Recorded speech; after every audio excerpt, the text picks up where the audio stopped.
Hello, is this Jake? Yeah, speaking. Hi there, this is Mike calling from Remac. I understand you've been considering various properties. Are you at the point of actively searching for a home, or are you still weighing your options?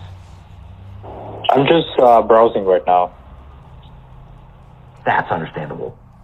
Buying a home is a big decision, and it's important to take your time and make sure you're ready before you take the plunge. I can help you assess your financial situation and make sure you're in a good position to buy. Okay. Yeah, I mean, that would help. Great. I'd be happy to help you with that, to provide you with the most fitting selections.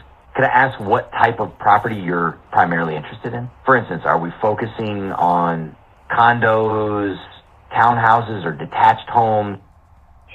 I'm focusing on condos, primarily in downtown Toronto. Condos are a great choice for downtown living. They're typically more affordable than detached homes, and they offer a variety of amenities such as gyms, pools, and security. To further narrow down our search, are there specific features you're prioritizing? This could be things like proximity to schools, a particular number of bedrooms, or perhaps a garden space. Well, I think it's important that it's close to a public transport station. That's a great point. Public transportation is a great way to get around downtown Toronto. It's also a more affordable option than owning a car. Thank you for sharing that. See, we have a range of condos that match your criteria. Meeting with one of our expert agents would be extremely beneficial for you. They can offer extensive insights in present homes that fit your needs. I'd like to propose setting up a consultation. Would any specific day or time work best for you?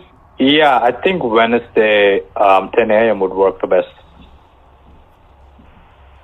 Great. I'll book you in for a consultation with one of our expert agents on Wednesday at 10 a.m. They'll be able to help you find the perfect condo in downtown Toronto. In the meantime, if you have any questions, please don't hesitate to contact me. Thanks, man.